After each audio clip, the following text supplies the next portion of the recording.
to my cloud. And then we will go ahead and make you the host. And I am so excited. I'm going to be listening. I just can't have it on because I have like 30,000 kids here, and I promised them I would take them to the pumpkin patch, and I really should have thought about my time frame on that. Let's see, make host. I'm so jealous you guys are in shorts and tank tops. It's like 40 degrees here. It is like it's at least what, pushing 70, high 70s today. I'm like, it's Oh, it's roasty. hot. And I just sat in the sauna. I was like, I always need my me time Yeah. group. I need it constantly, even throughout the day. I know. Okay, you are now the host. I am going to mute myself. You've got people in the waiting room that now I cannot see, and let's rock and roll. Woo!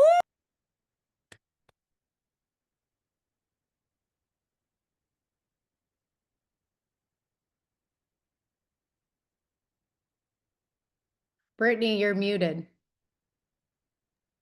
I know. I'm going to change a diaper. I'm going to admit these people and change a diaper, and I'll have you start us if that's okay. Yeah. She's like, oh gosh, I okay, great. know. I'm all wait. Are you going to start with your testimony verse? Give me just a minute, but yes, I will. Or you can share yours first too. She's like, I pooped. I'm like, okay, let me change No, these. you're fine. I mean, I could just go first. That's fine. Let's do that. Hi, Okay. guys. Hi, everyone. Here, hold on. Let me change this video. Okay. Hi, everyone. My name is Shay, and today Brittany and I are leading, and I am going to start off by sharing my testimony. But first, I just want to pray that God speaks through me. And, there's a lot of dark times in my story, and I want to get the message, and I want God to speak through those dark times to just show, how I came out on the other end. And yeah, so Jesus, please speak through me, speak to these ladies, and that you get everything out that you need. In Jesus' name, amen. So I grew up in Laguna Beach. First off, my story, a lot of it is about addiction. I'm over 10 years sober. So I just kind of I don't want to get like too detailed and all the bad, just because I feel like I would be here for 2 hours to share. There's just so much stuff. So I'm just going to try to like quickly summarize my childhood and then into my recovery, and then how my life transformed, with God and into my sobriety. So, I didn't have like a really horrible childhood. I had some issues. When I was young, my dad, he ended up moving away when I was about 11 years old. So I had some issues as far as like self-worth and stuff like that. Just not having my dad there, but I had an incredible stepdad who did raise me. In the beginning, I just like to really just go out and have fun, party and experiment and stuff like that. And then when I was at a party one night, I got in a situation where I, was experimenting with some substances and was with some unfamiliar guys, and I was sexually assaulted. And so after that, I didn't really know how to deal with that situation. I didn't know how to deal with it emotionally. Although I was very close with my mom and my stepdad, like communication then wasn't like, I didn't really know how to communicate how I felt or like what was going on. So naturally, I just kind of acted out, and I started partying more and hanging out with people that, tough crowds. And so I was, doing cocaine. I was about 14 years old. I was, doing coke, smoking weed, drinking, and then I ended up stealing a car. So I stole a Hummer and the cops ended up at my house at around like 2 o'clock in the morning. And my parents were like, what is going on? Obviously, I already got rid of the Hummer at that point. I was trying to get like the pieces out, of the car for money and just crazy stuff. And my parents were like, okay, we don't know what to do with this. Like this is you are, we don't know how to help you. So at the time, there was a lot of behavioral wilderness programs. And so I agreed to go to a place called Trinity Teen Solutions in Wyoming. It was, listed as a biblical or like a Christian environment where you work on a ranch and it's supposed to help you. So, my parents, we go to Wyoming, I get dropped off there. It ends up being extremely abusive. It's been shut down now. There's a huge thing going on with it with a bunch of the women. You know, they're being charged for like trafficking children. I didn't get a bed for about a year and a half. I had to sleep on the floor. I didn't, you peed and went to the restroom in a bucket. They didn't give you stuff for your period. I had to run miles in the snow in front of the car when it's like 30 below. And then you also work on this ranch with animals and, which that was probably the only good thing because I loved animals and that kind of what helped me. But you also would get punished. Like for instance, I was in charge of the lambs and like one of them died and it was like very emotional stuff that we would go through there. And then you would get punished like horribly. And we, worked 24 hours, like we barely slept, irrigation fields, all this stuff. Um, just crazy, crazy stuff. Well, I was there for 2 years. And also, mind you, they read all of our letters. So if you were to try to tell your parents something, you would get punished. I was like tied to a female. You couldn't go to the restroom by yourself. It was just, I mean, it was just crazy.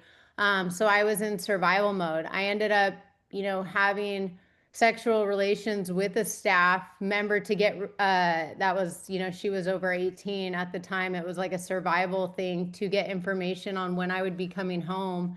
And I ended up coming home and I was 18 at that point and I was just way worse then because I did not know how to literally deal with anything. Like one, I was away from my family for 2 years.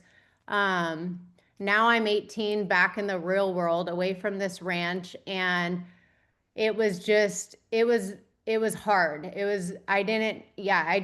felt lost. And so that's when I didn't go right back to drugs, but I started drinking here and there, and I honestly just kept going. Like I didn't even really focus on that. I didn't like talk to anyone about it. And I actually didn't even bring up this whole thing until I was reached out to some of the females a few years ago into my recovery where I finally made my statement to the detectives because it was just kind of a thing that I justified too because like my parents obviously when they found out how bad it was, they didn't really want to face what was going on there either because that was like not their intention, right? It was like they wanted to help and they think this is like a Christian facility, but that also kind of drew me away from my faith at the time because it was like such a biblical thing. Like we had to wake up and go to mass every morning and I didn't grow up Catholic. But that was kind of like, part of their protocol there. It was like a Catholic facility and but even in those situations, like I will say, I did feel God. Like I felt his presence that he was like getting me through it, but I was so confused because these people are teaching you, supposedly they're of God and wanting you to do well, but they're like so abusive and manipulative and all this stuff was going on. So anyway, I came home. That's the start of like many unhealthy relationships. I end up, going back. I have like all these injuries too. One, I played volleyball when I was young, but competitively, but also from working on that ranch. From carrying the hay and all these things every day, like I ended up having like, I have really gnarly disc issues. So then I'm being prescribed Oxycontin and Somas and Norcos and all these things. And Oxys were pretty new then. And if anyone has gone through that, you go to the doctors and they're pretty much just, or at least then, they're, here, take this. So now I'm prescribed like all these pain meds, which I realize like, wow, I really like this feeling. I don't have to deal with, what I'm feeling or life. It kind of, puts me on cloud nine. And so that's the start of my opiate addiction, but I also justify it because it's like I'm being prescribed these by a doctor. So, I'm prescribed Oxys, Opanas, Somas, Norcos, and Adderall to keep me, focused. Because since I was young, I also had like, a hard time focusing. I was prescribed like Ritalin when I was 9 years old. So that's another thing. So now I'm on these medications and, I start partying a lot. I end up, getting my first assault and battery. So I get arrested for that. I use my sister's ID at the time because, I was going to Sutra and all these places in Costa Mesa. And I end up punching the guy of Chronic Cantina, the owner, Keith. And he ends up pressing charges. So I get my first assault and battery. Shortly after that, I get my first DUI. So now I'm, introduced to the system. And unfortunately, because of what I went through at Trinity Teen Solution, like jail just wasn't that scary to me. Like having a bed and food, it just wasn't, it wasn't like, okay, you don't want to do this. So, with those two things, I get out, I end up getting another DUI. At this time, I meet my now ex-husband, my eldest daughter's dad. And, he obviously struggles with the pills and everything like that too. He was fighting to get into UFC. So we were living like a very just fast-paced party lifestyle. Horrible for each other though. So, we start selling pills and all this stuff, and I end up, getting arrested now for drug sales. And, I take the fall for that because he was just getting into UFC and, you can't be in trouble and be in that organization then. And so now I'm, getting 6 months in custody. I'm ordered to go into treatment. So I go to Nancy Clark. I end up ODing there. Mind you, in this time, I'm now looking for other substances because I'm also running out of my pills.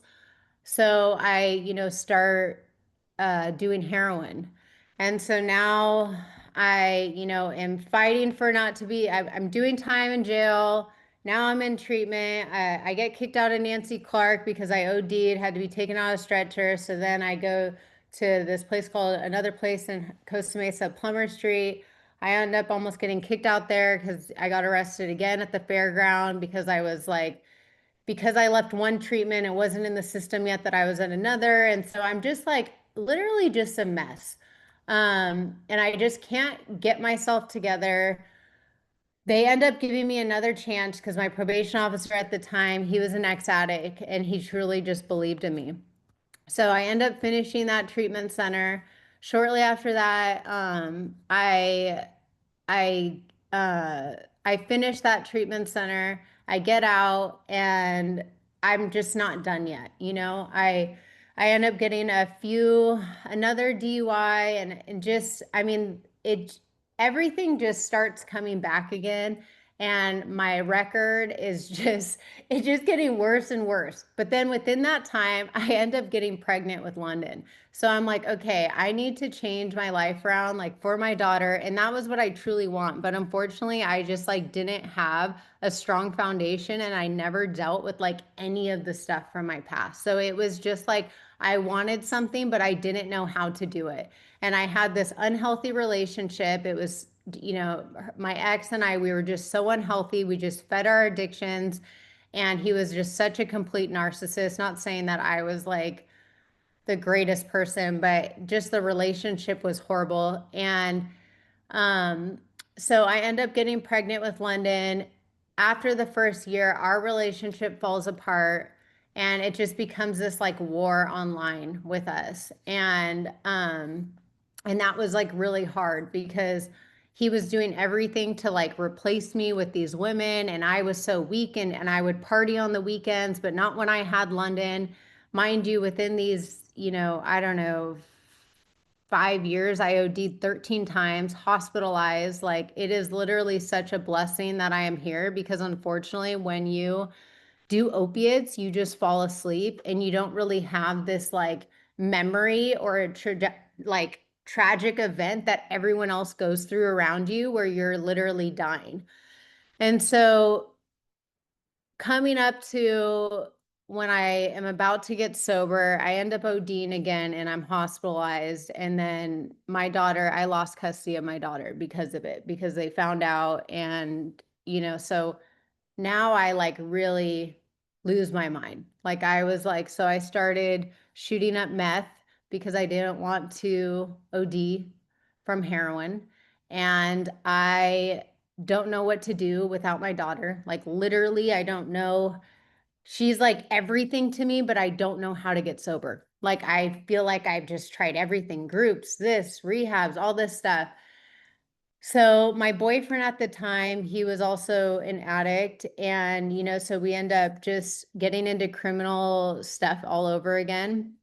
And I end up getting arrested in Walmart. I get tackled. I stole a Mercedes and I had a gun on me. And I just kind of thought that, I don't know, I was invisible and that I could do whatever I want. And I just am so grateful that God stopped me then because there was so many other things that I was doing and stuff that could have been way worse.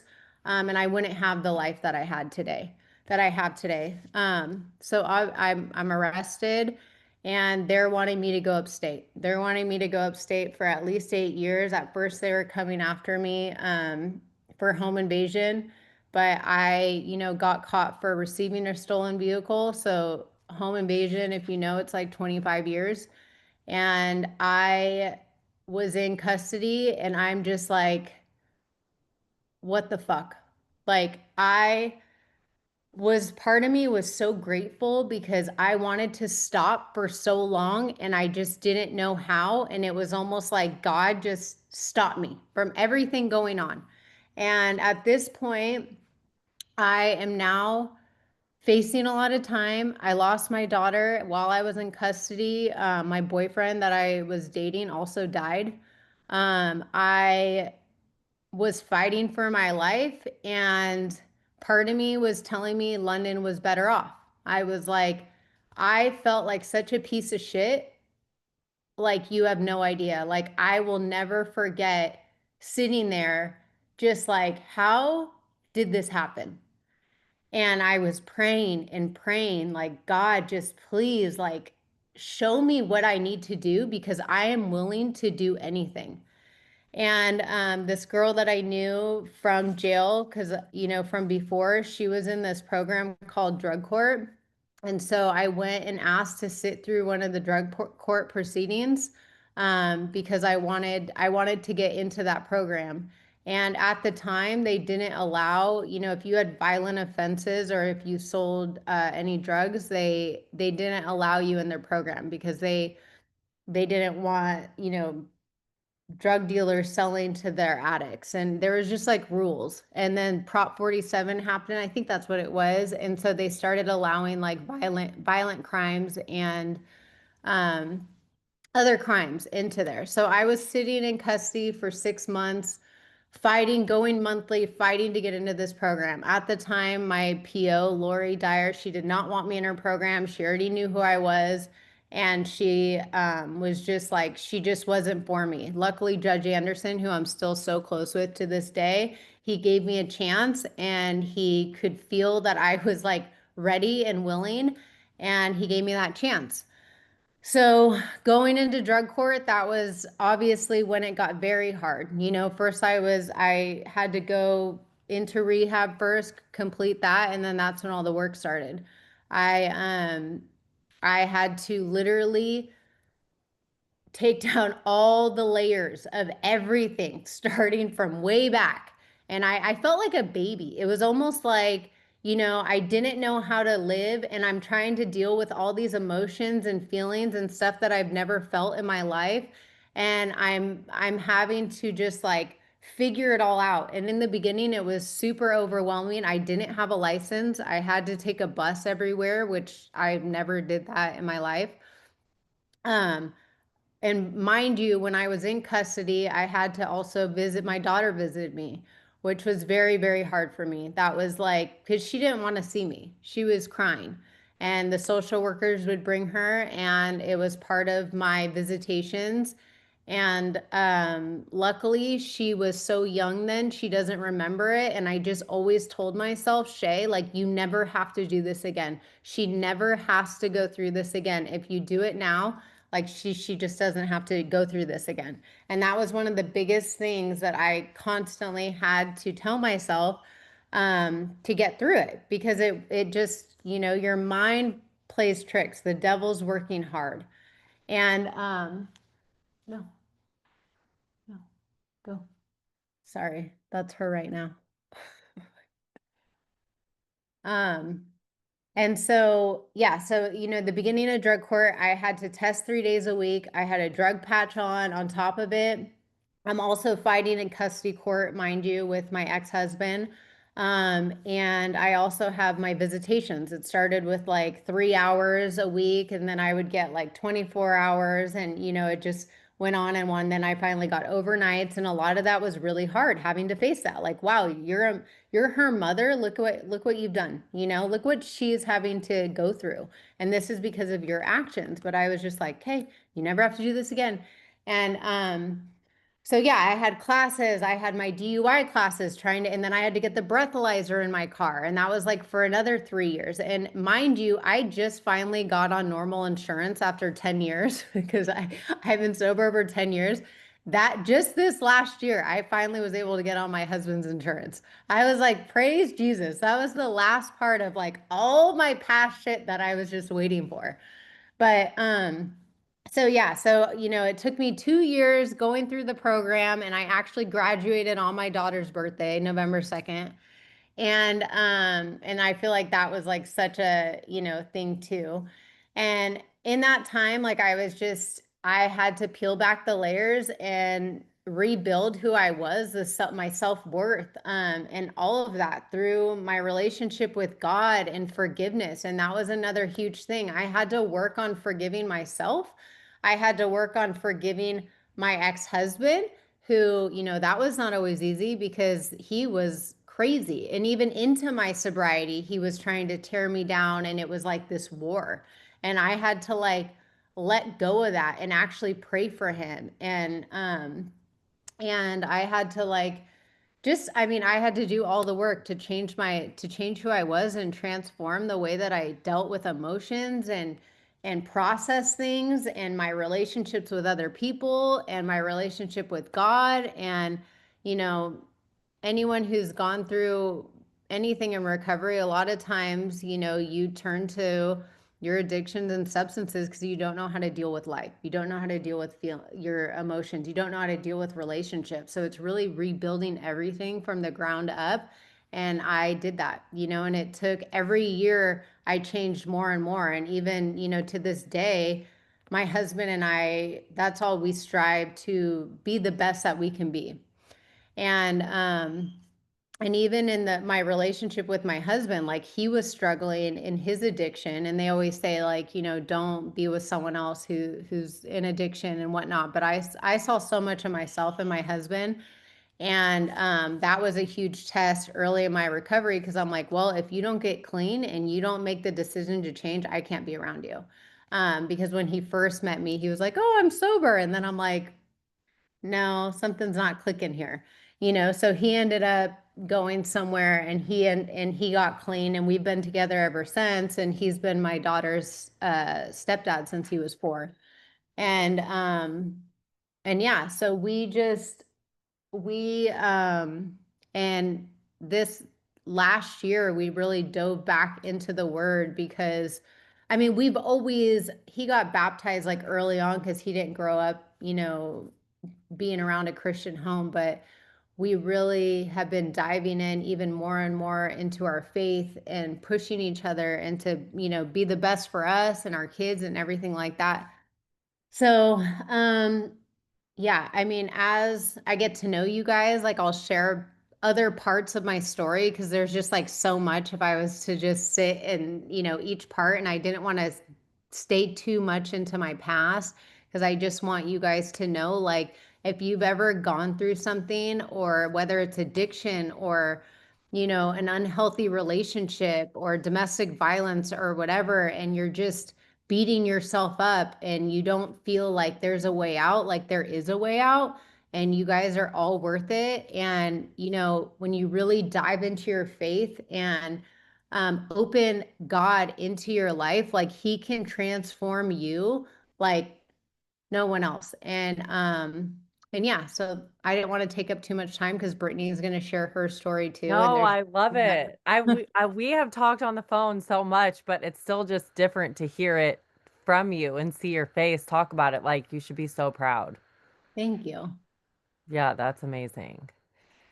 Um, I don't even want to follow that. I just want to ask you a bunch of questions, but maybe we do like a Q&A next week Yeah. or something. Like maybe since we have the next week also, if anybody has Q&A questions, maybe we can do it that way and set it up. But um yeah, it's been so fun to get to know you. Your story is so powerful. And my story is just as powerful, I will say, but in a totally different way. It does not have to do with a lot of that, but it's still just crazy how God meets everybody where they are, no matter what they're going through. And for those of you guys that don't know me, my name is Brittany. I live in St. Louis, which is in Missouri, which is in the Midwest, and it's freezing here.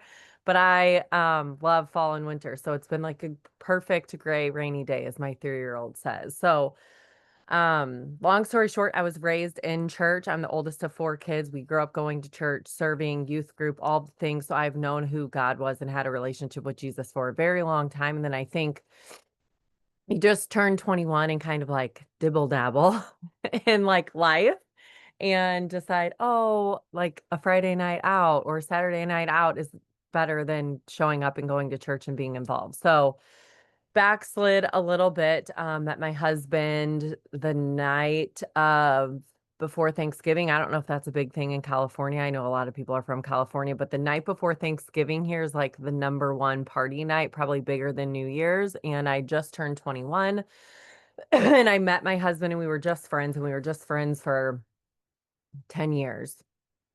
Um, I was married and divorced at one point when I was 19. And the only reason I share that and I never really talk about that is because that just ties into my story. And I just think it's so powerful to see how when we don't really know what we're going through, God always knows. Like there is a massive plan and it's not going to make sense to you. But when I was married when I was 19, it was to a guy in the army and I lived in Alaska. And just like put that in your back pocket for a second. And I met one of my best friends who's actually from California and now she lives off the grid in Montana and her name is Sarah. So long story short, I have my son. He's almost 2. My husband and I get married. We are living life. Everything's great. His dad passes away and right before COVID hit, and my family lives in Las Vegas, and the world is freaking out, and no one knows what's going to happen. And we look at each other, and my husband had just lost his job because of COVID, and we were like, we should just move to Vegas. Like, I can't raise my child away from my parents. He's an only like he was the only grandchild. My mom and I are extremely close. I'm like, when else is the world going to be shut down where you can just pack up all of your stuff and move? So we moved to Vegas and we were like dead set and determined to have another baby.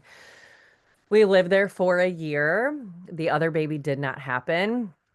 We were walking around a casino on 4th of July because it was extremely hard to make friends in Las Vegas during COVID. It's not like normal to have a nuclear family setting in the state of Nevada, at least where we were.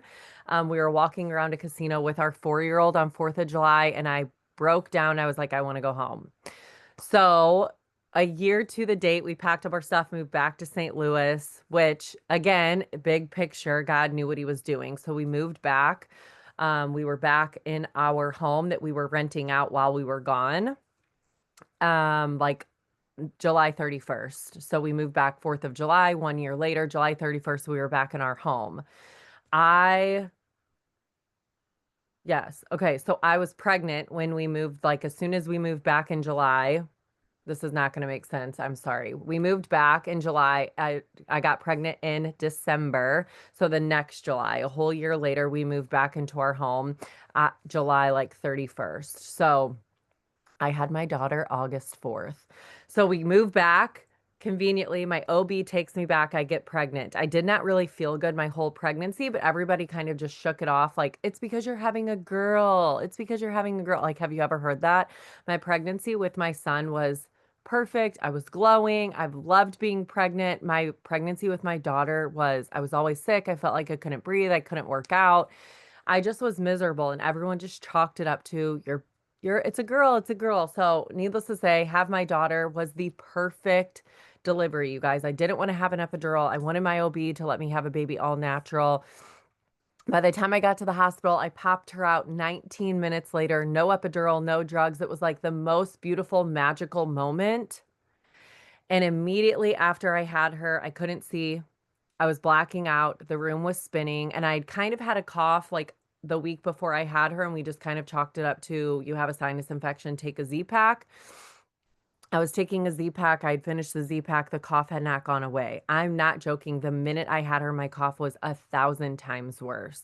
And I had never had a baby without an epidural. So I was just chalking it up to like, your body's freaking out. You just like pushed out a baby without any drugs. I had no clue what I was doing. I was induced with my son and very heavily too much epidural. So it was a totally different experience. I had nothing to compare to. I'm talking to my girlfriend, Sarah, that was like my best friend that I met in Alaska. She is telling me a lot about postpartum preeclampsia, and like a lot of things that can happen after you have a baby. And again, I have no idea what is happening with my body, just that something is not right. So we come home. She is 5 days old. We go to get our newborn photos, and my photographer is like, "You do not sound right. Something is wrong." And I remember standing there, like holding this little baby, like up to my face and like swiveling. Like the room is spinning. I'm blacking out. Something is so wrong. So on our way home, I call my OB and they're like, go to urgent care. We go to urgent care. And when you say your probation officer gave you a chance, like that's your guardian angel. There's so many guardian angel. Sorry. Ah, can you hear me? Okay, weird. It connected to my phone. But there's so many guardian angel moments in my story. And I walked into an urgent care and I'm crying. And I'm telling the lady, like, what's going on? I just had a baby. I can't see. I can't breathe. I have this cough. And she's like, honey, you need to go straight to the ER. So my husband drops me off at the ER with a 5-year-old and a 5-day-old baby. And I'm by myself. My parents are on a boat in Italy on a cruise with their friends. Um, we have no family here. Both of my husband's parents have passed away. I'm like by myself trying not to freak out. And if you know me in real life, that is extremely hard for me to not freak out. I am very much like high anxiety, and I try to not claim that because I think your words are very powerful. So I'm just like, breathe, pray through it, because again, I know God, right? So I'm in the ER for 7 hours. My sister-in-law is a retired labor and delivery nurse. She comes to meet me. They're doing all these scans. They're scanning my chest, a CT scan with contrast, without an MRI, making sure I don't have an aneurysm in my brain. Anywhere, like all of these terms that I have no idea what they are. And they're trying to transfer me. And I'm like, you are not transferring me to another hospital on a Thursday night. I have a newborn baby at home. I need to pump. Like, if I'm not going to die right now, I'm going home. And they're like, okay, you can go home. Here's your paperwork. Come to find out, I had a 7 centimeter by 7 centimeter mass compressing the whole right side of my heart. And they were like, it could be cancer or it could be not. Follow up whenever. I'm like, huh? It's like 1 o'clock in the morning. My sister-in-law drives me home. I'm trying not to tell my husband because his dad died of cancer, and that they found when they did open heart surgery on his dad. And I'm not kidding. When the lady handed me the paperwork, when I tell you, I just knew exactly what was going to happen. I knew in every fiber of my being it was not cancer and that they were going to saw my bone open. And like, I'm sorry if that's TMI. That's just like, that was literally my thought. And at that point, it was kind of like, who cares if you have scars? I always wanted my boobs done, but I was so worried about scars. And now I'm like, you're going to have a fat scar anyway. Who cares kind of thing.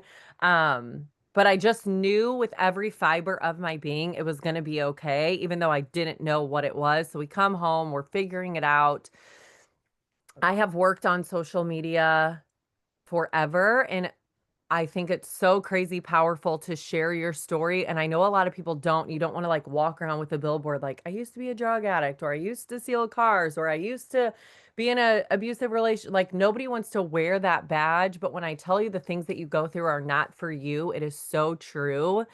And I'm sure you can relate to that, Shay. But I just started sharing my story. I didn't know what else to do. I've worked on social media for so long, and I used to do hair. So I quit doing hair at that point 5 years ago when I had my son. So I have a lot of connections because I did hair for 20 years. So I'm sharing my story, and an ex-boyfriend's friend's wife, whose hair I used to do, is messages me, and she's like, send me your MRI because I'm saying in my Instagram stories, I need a cardiothoracic surgeon, which is who does open heart surgery. And so she's like, I work for the best cardiothoracic surgeon in St. Louis. And I'm like, I'll send you my MRI, but like, I'm not going to have surgery. You guys are all crazy. Everyone's overreacting. So I sent her my MRI, but I have an appointment for my first doctor like 3 weeks out. And her office, which is kind of crazy, again, guardian angels, her name is Brittany. My name is Brittany. So her doctor's office calls me and they're like, you're a mom. We just want to like let you know that you're okay. Can you come in? So at this point, my mom's back from Italy. My daughter's now 11 days old. My mom is in town. My mom is obviously on the up and up. Like, she knows what's going on. She's like, I can't believe you're sharing all of this on social media. I'm like, this is just how I operate. I'm a talker. I have to get it out. That's how I process. Like, people can judge all day long. That's just how my brain works. So Brittany's doctor's office calls me. My husband and I rush there, like, yes, we can come right now. I knew on the way there they were going to say we're having surgery. Like, I knew. And so we walk in and they're like, have you seen your mass? And I'm like, no one would show me. So they pull up this massive video and it's in a highlight bubble on my Instagram, but it's basically my whole heart pumping and one side is completely crushed. So the reason I was blacking out, the room was spinning, I couldn't breathe, is because this mass was compressing my heart and was growing onto my lung. The reason that I had no issues while I was pregnant is because when you're pregnant, you have 2 extra liters of blood in your body. And I'm like, gonna try so hard not to cry, but it gets me every single time. My OB, my heart surgeon, like everyone that we met basically said, like, your daughter saved your life. And we named my daughter Liv, not Olivia, just Liv. We did not know that there was a mass in my heart when I had her. We didn't know anything was going on when we named her. And everyone says, like, is her name Olivia? Like, it's just Liv. My son's name is Nash. We needed another 1 syllable name. Um, and so it's just so crazy. Like, she saved my life. Her name is Liv. She kept me like my heart functioning properly while I was pregnant. As soon as I had her, everything got worse because I didn't then have all that extra blood in my body. And I'm sharing all this with my girlfriend, Sarah, who I met in Alaska when I was 19. So I'm now 35. Okay. And she is a doula. That is the career profession that she took. And so she's like, you're going to need milk. And I'm like, okay, well, we can do formula, although I would prefer not to, each their own. And so she rallied with her doula and midwife group. A deep freezer showed up at my house, and like 3,000 ounces of unvaccinated milk showed up to my house to feed my baby. We met with my doctor, and he was like, you're going to have surgery. So I had my daughter August 4th, and I was like, okay, well, we can wait until like December when my son's on Christmas break, right? He's in kindergarten. I can't have surgery. I have an 11-day-old baby. And he's like, no, like, you're going to have surgery in 5 days. I'll see you next Wednesday morning. And I was like, okay. So I came home hysterical, obviously, and told my mom, and I was just like, I have a 5-year-old and a 3-week-old baby. So I had open heart surgery when she was 21 days old. I couldn't drive for 8 weeks. I couldn't hold her. I couldn't nurse her. I picked my 5-year-old son up like the day before surgery. And like I knew I would never be able to pick him up again because I have a wire in my chest now. So, and like I do now, and he's 8. Okay. So this is all 3 years ago. My daughter just turned 3. They I had surgery on Labor Day weekend and I just didn't want to wake up with a tube in my mouth. I was like, please don't let me wake up with a tube in my mouth. They told my husband that surgery was going to be 2.5 hours long, and they called him 38 minutes later and said, the mass is out, everything's good, she's closed up and in recovery, you can like come and see her. But it was the craziest thing because I had to pump right before surgery so I didn't get mastitis. And there's a photo that's kind of crazy, and I can share it in our group. It's me sitting up right after surgery, and my sister-in-law was with my husband to help me pump because I had been laying down during surgery. So they had to like wake me up, sit me up. I'm obviously not coherent, and hook me up to pump so I didn't get mastitis after surgery. So it was basically just like a very wild roller coaster. And when I say I've never physically gotten on my knees and prayed, I've never cried out to God like that. It was nonstop 24/7. Like my family operates differently. I operate differently. I think my mom obviously raised all 4 of us in church, but like my mom literally got to like witness a miracle.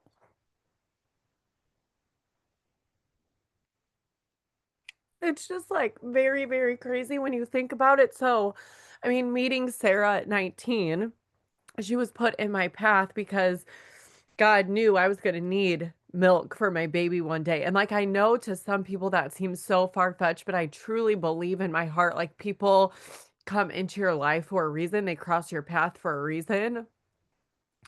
And there's like a whole other crazy testimony of this. It was a year after, and I will make this super short and sweet, but just to tell you that there's proof in sharing your story and that like it's not about you. They get the mass out and they say basically it's not cancer, everything's good. There's a less than 1% chance this will ever come back. We have no idea why this mass was in your chest. It normally shows up on like uterus, ovaries, testes. An OB usually goes and removes this. Like we have no idea why this was in your heart. Like basically you're a walking medical miracle. So my 1-year anniversary, I share this big long post because I just know how to talk and write and journal. I share this big long post, and what was in my chest was called a mediastinal mass. So I'm like writing out all the medical terms and like having this full like God moment and just so thankful of how my story played out. And we're having a garage sale on a Saturday morning at 6 a.m. and I get a notification. I'm never on Facebook. I get a notification that you have a Facebook message. And I'm like, okay. And so it's this girl saying, I had a baby 7 days ago and I am in the hospital and they're telling me I have a mediastinal mass. And I just typed it into Facebook and your story popped up. Like, what do I do? And I'm like, first of all, the wind is knocked out of me. You would be totally speechless. Like, I know what I did because I was just acting. There was no thought process. It was just like, I have 2 kids. I have to figure this out. But to calm yourself down, to be like, okay, I need to give this girl like advice and not freak her out and just like be a listening ear because I didn't really have anybody to talk to about this except my husband. And my husband was hysterical and my mom was hysterical. And I'm not a strong person, but at one point I was like, you guys have got to stop. Like, it's going to be okay. I was the one like kind of keeping everybody's head above water. And my husband is still like, you are the toughest person that I know. I have no clue how you did that. Like, I wouldn't have been able to do it. So I like took a minute, click on her page, find out we went to high school with a ton of the same people. So I call someone whose name is also Brittany, different Brittany. And I'm like, how do you know this person? And she's like, I homeschool my kids with her. And I'm like, she's a part of my homeschool co-op. So I get on the phone with her. This woman's name is Lucinda and she lives 30 minutes from me. She had no idea she lived 30 minutes from me when she went to Facebook and typed that in. Like, if that is not like a full head to toe goosebump God moment. So I call Brittany, the nurse, And I'm like, I know someone who is friends with someone that is going through the same thing. I need you to get her in with Dr. Reedy, who is my heart surgeon. Like, come hell or high water, you guys have to help her like you helped me. The next day, they got her in to Dr. Reedy. Her story is a little bit different than mine, and I won't go into the details, but I was able to be that same light that Sarah was for me, for her. So I got to rally, and she went through a year of chemo, and she just is now on the other side, completely cancer free. But I got to help find thousands of ounces of breast milk for Lucinda's baby and like pay it forward. And she always says, like, we're heart sisters now and totally connected. But I will forever die on a hill that what you go through is not for you. Like, your testimony is always for someone else. I cannot tell you how many women I've met that have had postpartum heart issues, pre-eclampsia heart issues, no, like not had a baby and had heart issues that I've connected with all over the world just to like pray for and hold up and learn to love your body with all of these scars now and work out different and hold your kids different and hug people different. Like, you just, we take advantage of like being able to go and squeeze your husband so tight or your best friend or your mom so tight. Like, I don't get to do, yes, I hug them, but it's just different now. So it's just been so amazing. And that whole year of my healing and not driving and all that, I didn't go to church for a long time because I was terrified someone was going to bump me, or opening the door would like hurt my chest, wiping the counter off would hurt. And one of those weeks that I didn't go, my husband came home and he was like, you know, when they do like altar call at the end of service? And I'm like, yeah, babe, I know. And he's like, I raised my hand this week, and like hysterical, telling me he got saved. And since then, he's been baptized. And my 8-year-old, when he was 7, decided to get baptized. Like, it's been just such an amazing, even though it's been the most crazy thing in my life, I say a million times over, I would go through it all again to be where I am in my walk with God now, to have the relationship with Jesus that I have now, to be as confident as I am in myself and my story and the mom and the woman and the wife and the friend, like everything that I am. I'm just like a totally different person. And I was literally changed from the heart, from the inside out. And so I just think, if you haven't ever been at rock bottom, and all of our rock bottoms are going to look so different, and Shay and I are the perfect examples of that, when you fully like surrender and say, I don't know how I'm going to get through this, but like I give it to you and you're going to help me get through this. And I have no idea what the outcome looks like, how long this is going to take, what the other side looks like. Like, it just is so true. What the devil meant for bad, God meant for good. And I just truly feel like I'm a walking testimony to his goodness. And there it is in a nutshell. That was so good, so powerful. And thank you for sharing that. And I think like this week's reflection, it goes so hand in hand with that, because it says, what did it say? Reflecting on your past when you have felt unsure of God's plan, how did you respond to these feelings of uncertainty? And I feel like both of us, there's so many times, well, and I'm sure just as we go on in life, there are times where, you know, life gets hard and you're unsure of what his plan is. You know, like I just recently went through that. You know, we're trying to start a business because we don't want my husband having to work like these crazy hours where he can be more at home with the kids. And we're really leaning into God to trust with, you know, finances and all these things. And um, God just like, he might shut some doors that you weren't sure about, but he opens up other doors that it's like, you know, it's crazy because I've been going through that recently. And there's such a shift, and he really just, he has a plan, you know, and it might not always make sense, but when you fully lean into him, he will show you that. And it's not always easy. Like the process of that, it's not easy, you know, and that's having faith. Yeah, I related so much this week with Job, where it's like everything is taken from him and he's like, why is this happening to me? Because I will say I was a total, perfect, lukewarm Christian. Like, I was like, I go to church, but sometimes I party and I do this, and sometimes I cuss and yell at my kids. And like, I'm not saying I'm perfect by any means now, but there was no conviction. It was just like I was walking the lukewarm life. There was no conviction because I knew at the end of the day, like, God forgives everything. And I feel like sometimes we play so hard on that line. Like, it's okay because I know God forgives. And but it really, I, I just was convicted a lot in my story. And so to me, the whole joke, I have like 15 pages of notes about like why he doesn't understand what he's going through and God makes it away. And some of his friends are talking to him like, are you sure? And this is kind of crazy. And kind of like brought some different people in and out of his life. And I will say, if you've ever gone through something where you have fully needed to surrender to God and you seem like you're crazy and people walk out of your life, I promise you it is a blessing. It is like I've lost so many friends, and that sucks to say, but I've lost so many friends in going through what I went through for giving God the what am I trying to say? For giving God the glory, for sharing my testimony, for exalting him, for saying that he was a part of every step of my journey. For some of my friends that aren't believers or are lukewarm and aren't ready to take that next step. And I will just say, if he removes someone from your life, he will replace that void with someone new, 1,000% that will love you and be a good friend to you and support you in your walk and help you in your convictions and call your feet to the fire. And then also I would say that sometimes you realize those friendships like aren't really friendships. 100%. And I mean, I've gone through different times in my life with that. Obviously, when I first got sober, that was pretty black and white, right? It was like, okay, Yeah. if you're using or if you're even involved in that lifestyle, all I Hard cared stop. about, yeah, all I cared about was my daughter and my sobriety.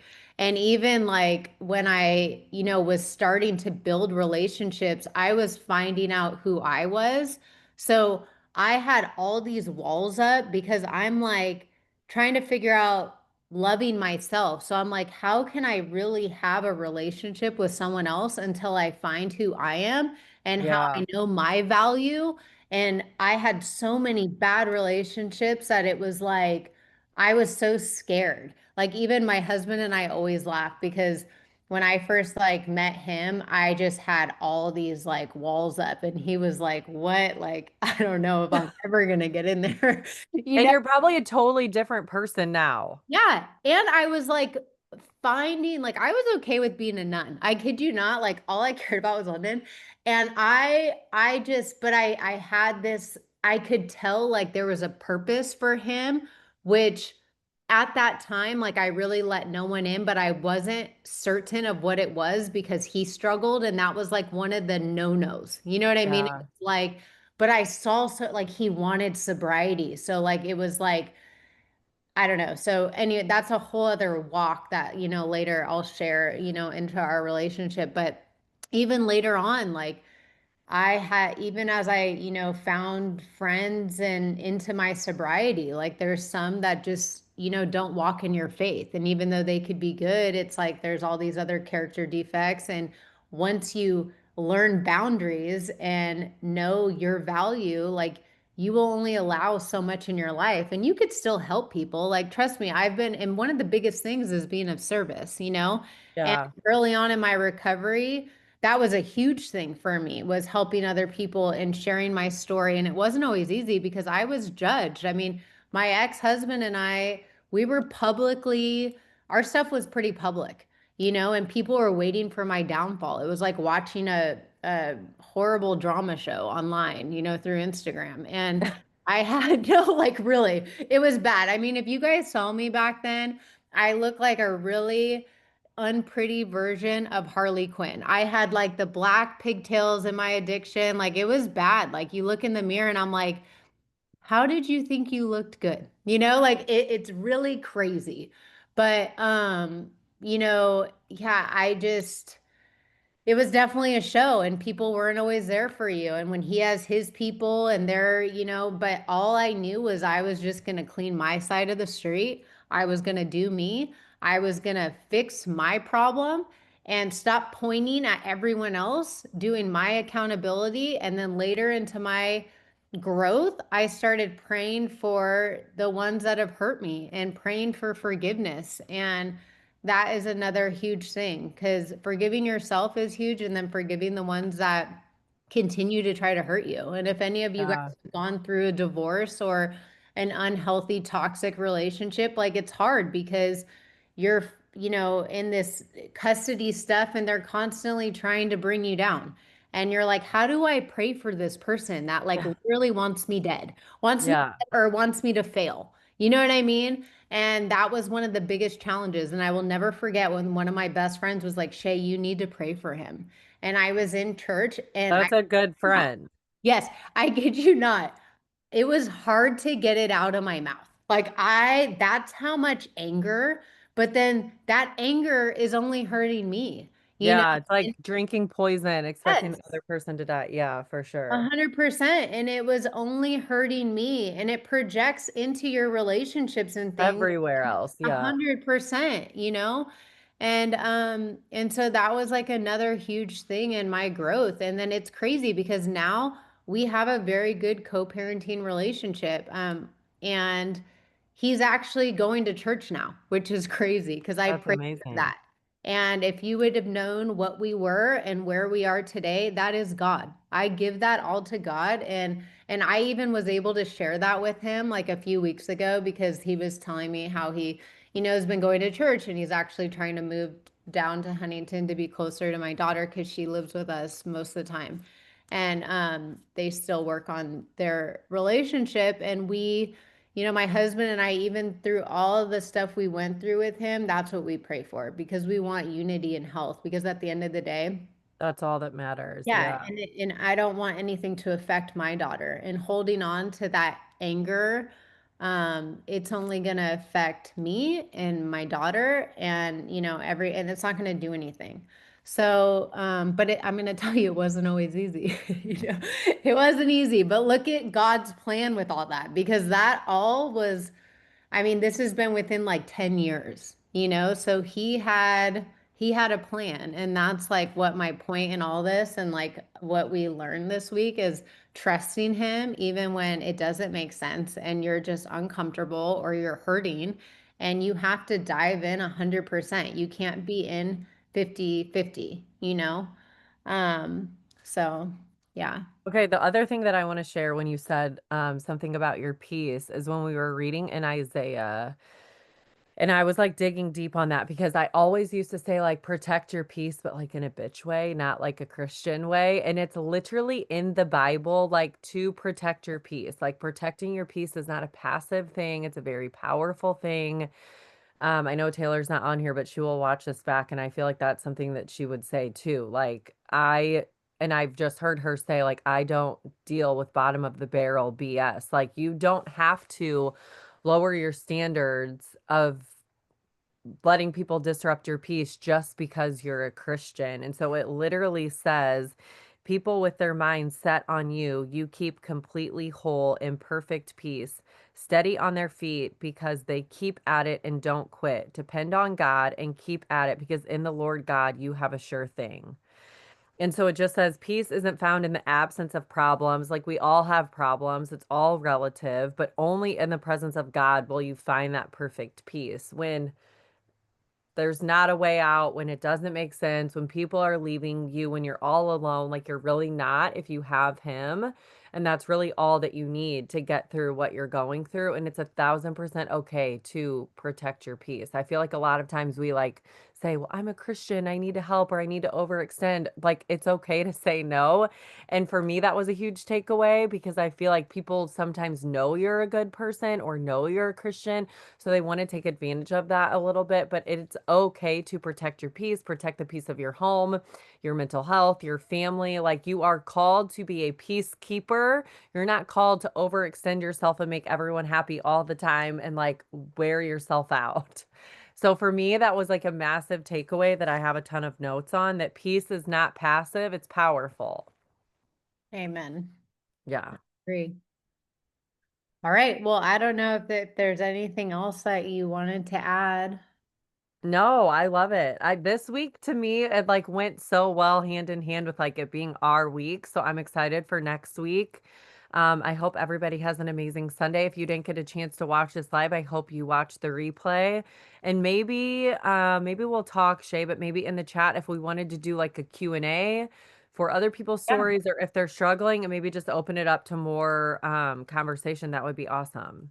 Yeah, I'm so down for that. That sounds great. Do you want to lead us out in a prayer? Sure. Okay.